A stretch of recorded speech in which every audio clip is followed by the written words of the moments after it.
Hey everybody, what is going on? Hexlex here. Got another Pokemon Pocket video for you, and I am finally able to play what is pretty widely considered to be the best deck currently in the game. That is, of course, going to be Mewtwo EX and Gardevoir.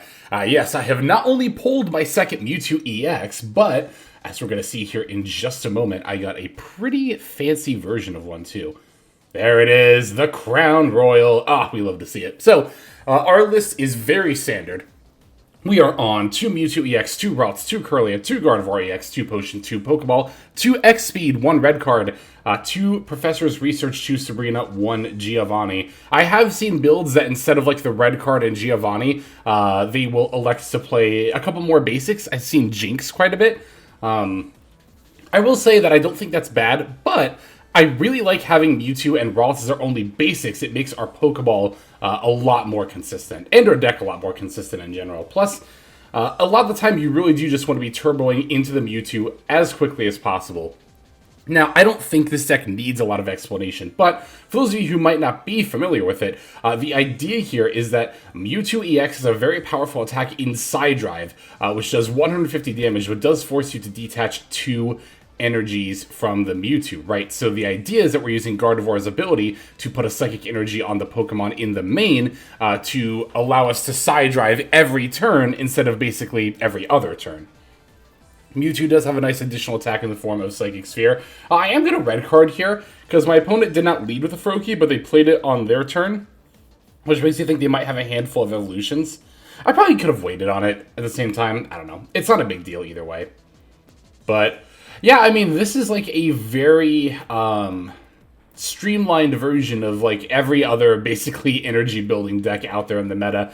Moltres Charizard being another one of the big ones, right? But with Gardevoir, it's so easy. Alright, here they are going to land 1 heads on the Misty, so they do get 1 bonus water energy, meaning they can go for the Blizzard, but it's really not that big of a deal, because I have already knocked this Articuno down to 90.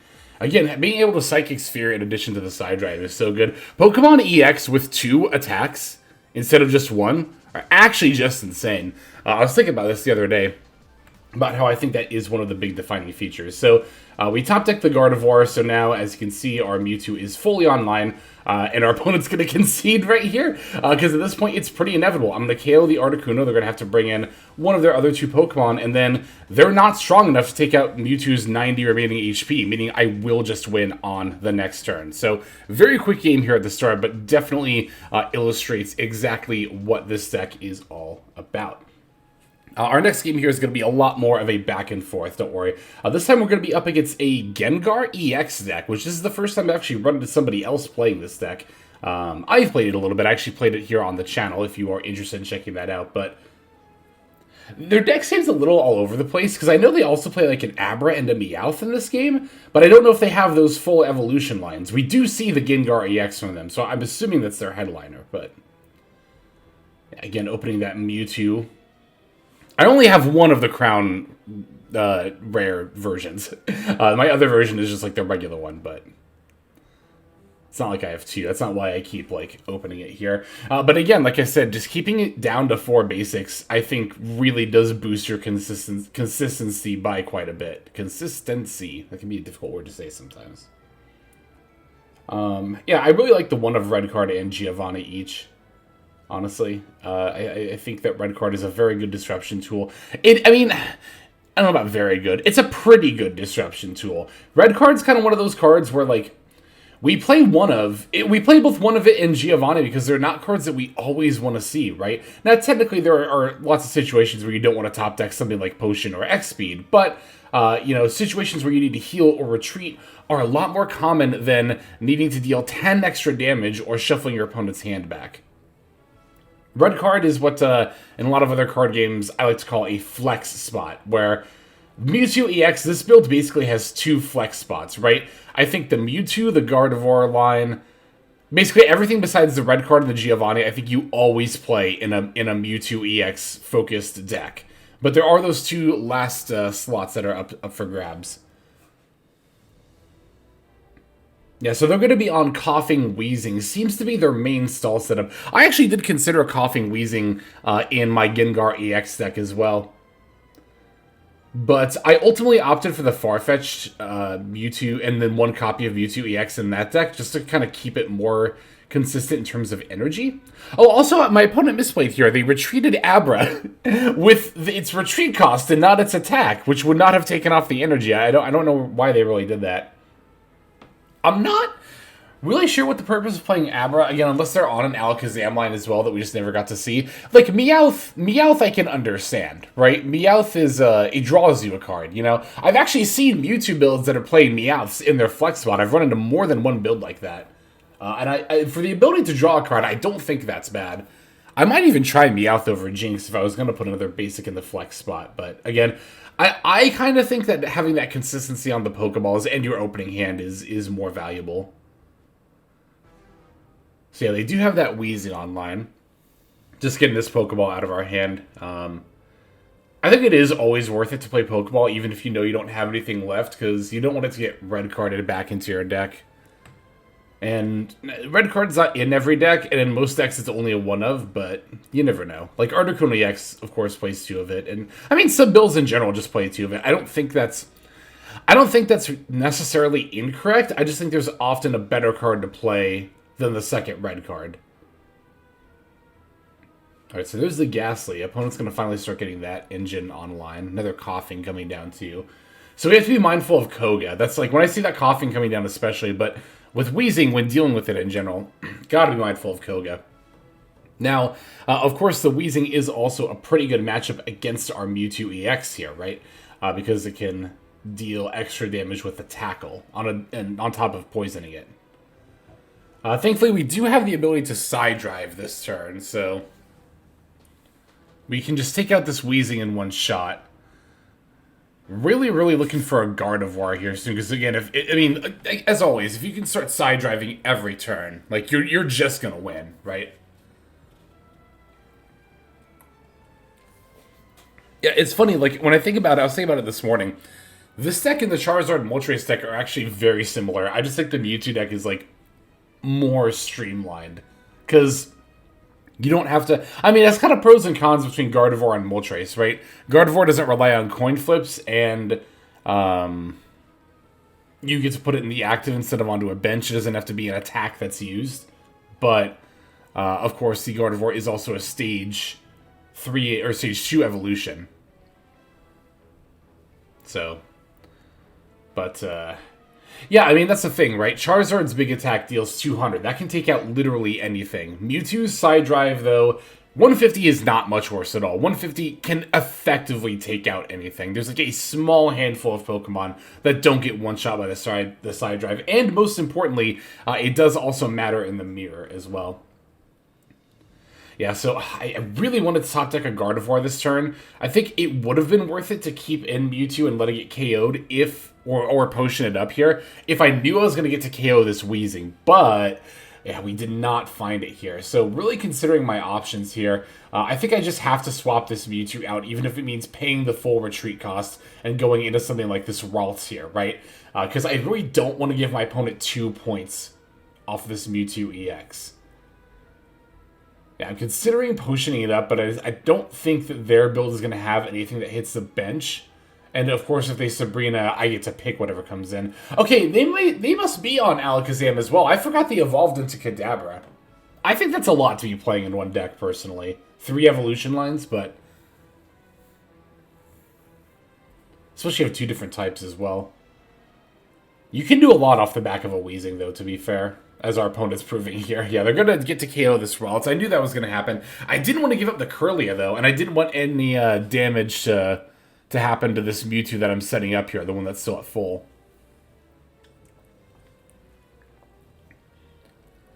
But yeah, you know, I really would rather be setting up this other Mewtwo than something like a Jinx, I think. Well, I think that's the thing about Jinx in particular, is that it requires too much setup, but... Meowth is pretty low commitment and does draw, which does boost consistency. I can understand why people are on it. Meowth is a pretty good card, isn't it? All things considered. Yeah, I'm eyeing this Kadabra here, and I'm like, I don't really think that's much of a threat. I was considering, like, Sabrina, if there was any benefit to that. Well, because here's the thing, right? I don't want to... it's kind of weird, right? Because the Kadabra only has a retreat cost of 1, so they can just swap into that and then bring the Wheezing in. I didn't want to get Tackle plus Poison, but there wasn't really a way to avoid that here. Wow, they just do the full evolution. My memory is just ass. So... looks like they're trying to set up their Alakazam there instead of the Gengar. I guess that makes sense. Although the Gengar can't be one-shot by Side Drive. I just realized that. The Gengar can't be one-shot by Side Drive. And it can stop me from, like, Sabrinaing it out. I think they should have been setting up the Gengar here, personally. Yeah, I'm going to swap in the Kirlia. Obviously, I cannot bring in the Mewtwo, otherwise I just lose here, so... drawing another Sabrina. Not ideal. So, yeah, I think at this point God, Giovanni would have been nice here, too. Because then I could have just taken out this Wheezing, like, right here. And I wouldn't have to worry about it dealing damage to my Mewtwo, but... yeah, at this point, I'm just going to retreat the Kirlia, go into my Mewtwo again. I'm really glad this Mewtwo hasn't taken any damage yet.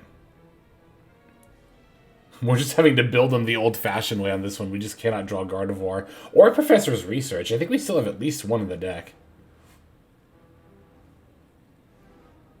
I don't know why I decided to potion my Mewtwo here. I really don't think this was worth it. I definitely should have saved my potions. That was a huge misplay. Yeah, I think being too loose with my potions is one of the biggest misplays that I tend to make when playing this game. So if Alakazam comes in here, it deals... I think it's 60 plus... is it 30 for each? No, it's not 30 for each, is it? That would be insane. Is it 60 plus 20? I don't even think it's 60 as the base. Either way, I'm pretty sure they can't one-shot my Mewtwo here. And then they just concede. Which oh no, I guess I did have 2 points already, right? And I was just about to KO the Wheezing anyway. So yeah, that was not an early concede there. But oof, yeah, that was a hugely back and forth game there. That was a pretty good one as well. Definitely GG's to my opponent here. Yeah, I do think, though, that they should have been focusing more on their Gengar. I think with the ability to survive the Side Drive and not let me activate stuff like Sabrina and Professor's Research, that would have been the way to go, personally. But yeah, I think they still played pretty well. Alright, so our last opponent is going to be on a mirror match here on Mewtwo versus Mewtwo. The mirror match, I don't know. I haven't played enough to really be able to give a lot of thoughts on it. I mean, I want to say that it comes down to whoever opens better, but like that, I know that can't be right. That's almost never correct. There are some times in some card games where that does end up being correct. That when you and your opponent are playing the same deck, it kind of just comes down to whoever opens better. But, I mean, I opened better... well, I'm going first, which is like worse than going second, but... me opening a Mewtwo instead of a Ralts, and then getting the Pokeball anyways, definitely I would consider a better opening. Excuse me. But, no, it's not about who opens better. That's never the case. It's always about who plays better. There are a lot of people across a lot of different card games who will try to tell you that it's about whoever draws or opens better. Not just in mirror matches, but in any given matchup. But player skill is always... outside of like poker and stuff, of course, player skill is going to always be the determining factor. So, we did find another Mewtwo in addition to the Ralts, definitely not bad. We have the Gardevoir, now we just see the Kirlia. And they're going to bring in their Mewtwo with the X speed. They get to attach the first energy here. I will say that going second... oh, there's the Kirlia, perfect. Going second is very nice for Mewtwo... in the Mewtwo mirror, rather, because... the energy setup is going to be the most important factor, right? I'm thinking about this now. Okay, so they do evolve into a Kirlia. So, on my next turn, I can get my Mewtwo up to 3, but on their next turn, they can get theirs up to 4, if they have a Gardevoir, which means they can Side Drive. So, I think that on my last turn... okay, they just have a Sabrina anyway. So that actually kind of works out. Because I was going to say, I feel like I should have started setting up my bench Mewtwo instead of my active Mewtwo here. That's the kind of thing you really got to think about, right? It's funny because this game is so simple on the surface, but so many different things like that can matter. Alright, can use my other Pokeball here for the Ralts. We can evolve into... not Potion. Although I just... I was like, sure, why not? I'll use it as long as it's in my hand. I guess it does... But I'm just going to get side-drived, right? Well, and honestly, I can't catch back up. And this is, I think, yeah... This is about the point where I kind of start realizing that, like, okay, if they have Gardevoir and they side-drive this Mewtwo... then my other Mewtwo in the bench only has 1 energy. I can only get up to 3, so I can't side drive them back. But they can, side drive me back. So, yeah, this is, you can see me clicking in anxiety there as I'm realizing, like, yeah, no, I just lose here. I don't think I have a way I can come back. I guess maybe if I top deck Sabrina, but no. No, okay, if I top deck Sabrina, then I'm good. Because I can Sabrina in the Gardevoir. And even with an X speed, I think they would need 2 X speed. I did concede before I saw my top deck, but I didn't top deck the Sabrina there. So, but I mean, that can happen in Mewtwo mirrors. It's a very tricky business sometimes. But anyway, that'll do it for this one. Thanks as always for watching. This is XLex signing out, hoping that you have a fantastic day.